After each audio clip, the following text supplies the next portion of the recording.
Hello, I'm from the government, where we hope you're enjoying democracy. The good news is, more of you are voting in an election this year than ever before in history. The bad news is, many of us are cosplaying at democracy in a series of major elections that will decide whether democracy lives or dies this year. Like India's. Hello, I'm from the government of India, the motherfucker of democracy, where during our election we harass and arrest the opposition, threaten journalists, undermine our electoral process, declare that we've been chosen by God, and if you complain about the soaring food prices, unemployment, and more inequality than under British rule, we bulldoze your fucking home. It's all part of our plan to dismantle India's democracy from within. First, we made the judiciary our bitch, so we could pass laws that let us strip an entire state of its autonomy and openly discriminate against minorities. Then we jailed our students, poets, lawyers and artists, and kicked the shit out of protesters while forcing them to sing the national anthem.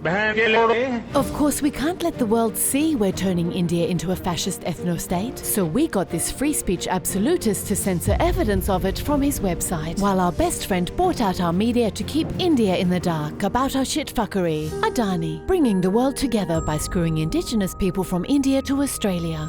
But India's government is just one of the many that are cosplaying at democracy. Hello, I'm from the government of Pakistan, where even after shutting down the internet to rig the election and banning cricket bats to confuse voters, they still managed to tell us to fuck off. Here at the British government, our plan to hold on to power relies on people forgetting their voter IDs on election day and not visiting this site which explains how to tell Tories to fuck off too. Please, if Labour wins, they'll lower the voting age and will never be elected again.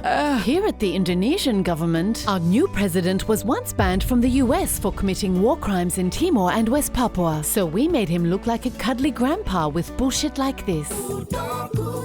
Here in Iran, we haven't had real elections since these guys overthrew our democracy to get our oil. So now we have elections, where our supreme leader and guardian council pick the candidates, which is why Iranians don't even bother to fucking vote. Here at the only democracy in the Middle East, our leader refuses to hold an election, even though most Israelis want him gone. The ICC wants him for war crimes, while millions of people whose lives and land we control don't get to vote in our elections, or as we call it, apartheid, which we abolished here in South Africa. So now everyone can vote in our election to end our blatant corruption and fucking load shedding. We need a coalition government. Here in Mexico, we'll have our first female president and a man will still call the shots. In Bulgaria, we'll have our 6th election in 3 years, and Shishi will still call the shots. In Serbia, we're having another election because we rigged the last one. In Venezuela, we banned the opposition from our election. In Belarus, the opposition ran an AI candidate, so we couldn't arrest him. And in Russia, we killed the opposition in our Arctic penal colony along with our democracy. We're also trying to kill Europe's by triggering price spikes and the biggest migrant crisis since World War II, which fascists are exploiting to win seats in our European elections so they can weaken our press freedom, civil liberties and rule of law. But nowhere will democracy's balls be kicked harder than here, in America, where we prepared to defend democracy from terrorists, commies and even aliens, but not from a guy who couldn't take an L.